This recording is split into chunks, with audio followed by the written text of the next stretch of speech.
दोस्तों, target with PS Parihar channel में आपका स्वागत है। सुबह के इस वीडियो में ऐसी सूचनाएं होती हैं जो विभिन्न समाचार पत्रों पर छाई हुई होती हैं और विद्यार्थियों के लिए आवश्यक होती हैं। तो आइए शुरू करते हैं और देख लेते हैं कि आज के समाचार पत्रों में विद्यार्थी जीवन से संबंधित कौन कौन सी सूचनाएं हैं। तो वीडियो को जल्दी से लाइक कर दें, शेयर कर दें और जिन छात्रों ने चैनल को अभी भी सब्सक्राइब न किया हो तो जल्दी से सब्सक्राइब कर लें ताकि आप लोगों को इसी प्रकार की ऑथेंटिक अपडेट से सबसे पहले मिलती रहें। आप लोग इस वीडियो को लास्ट तक देखिएगा। वीडियो छोटा ही रहेगा लेकिन सारी की सारी सूचनाएं आज की वीडियो में महत्वपूर्ण हैं।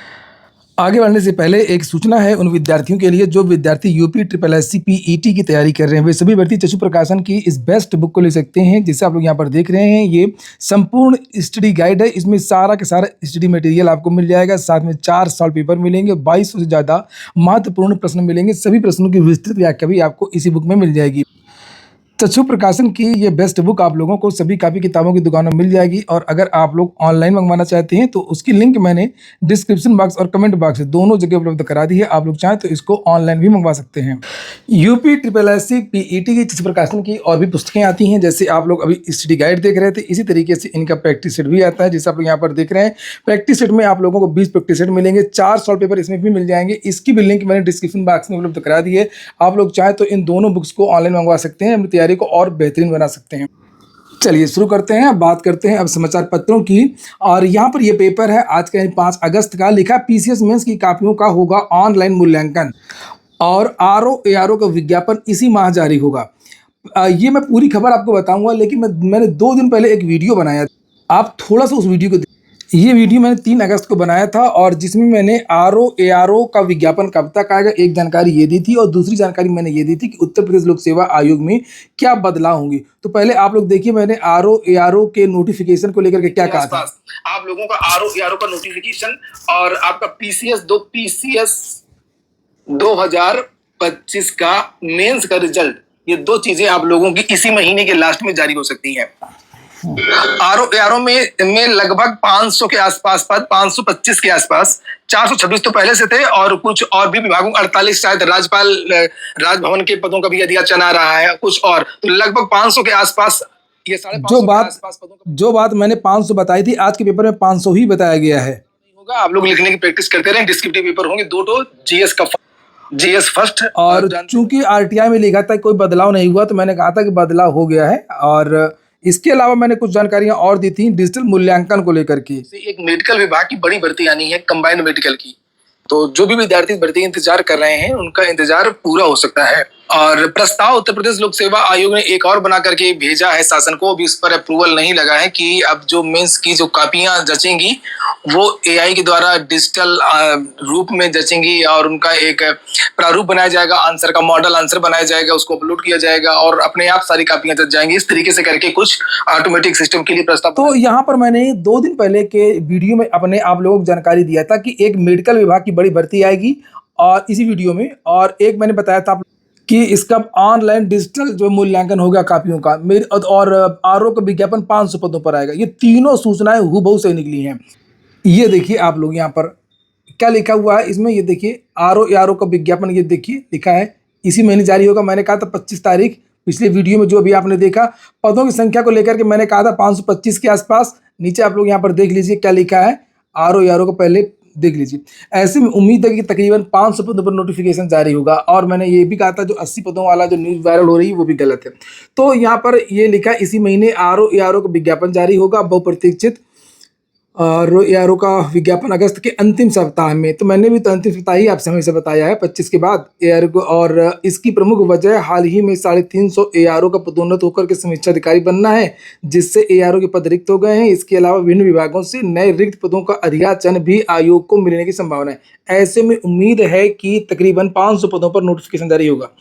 उत्तर प्रदेश में यही एकमात्र चैनल है जो सभी भर्ती बोर्ड, जितनी भर्ती बोर्ड हैं, जितनी भर्ती के आयोग हैं, सबकी सबसे ज़्यादा सटीक जानकारियां देता है।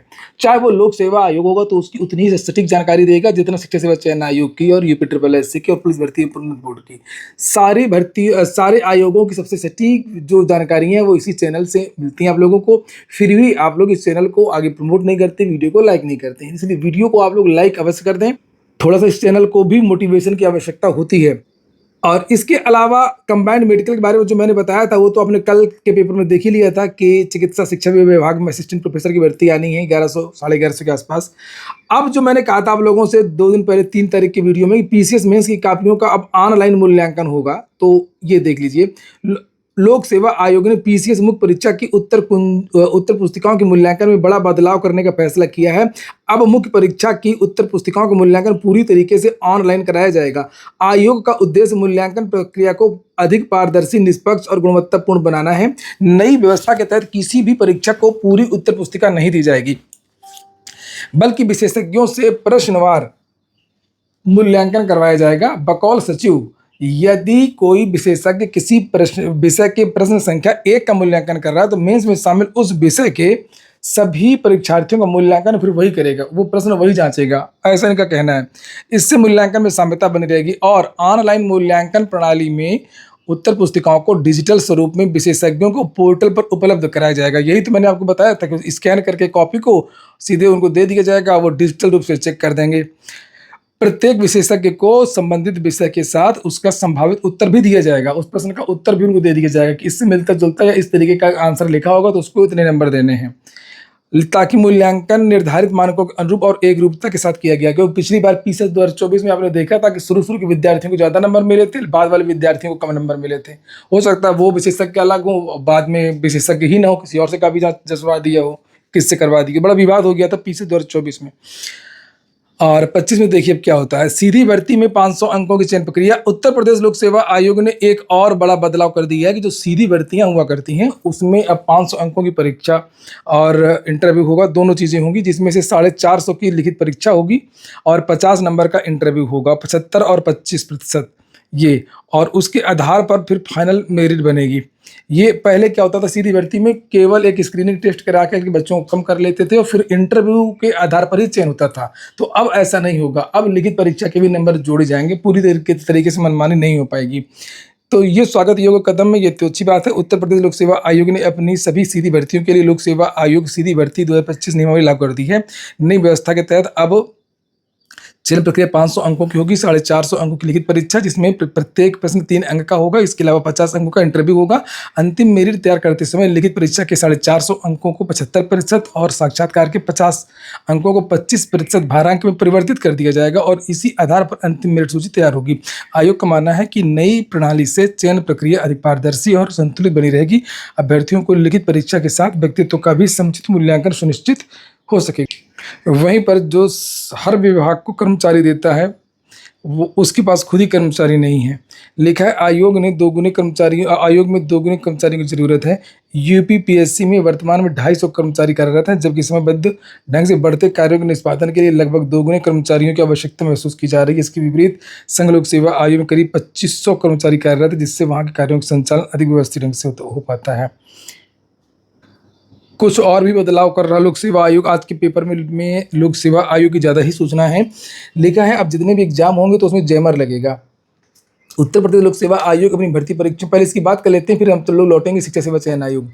उत्तर प्रदेश लोक सेवा आयोग अपनी भर्ती परीक्षाओं को पूरी तरह नकल मुक्त और पारदर्शी बनाने के लिए हाईटेक इंतजाम करने जा रहा है। अब आयोग की परीक्षाओं में प्रत्येक परीक्षा कक्ष में सिग्नल जैमर लगाए जाएंगे ताकि मोबाइल और अन्य इलेक्ट्रॉनिक उपकरणों के जरिए किसी प्रकार की नकल या बाहरी संपर्क की संभावना पूरी तरीके से समाप्त हो सके।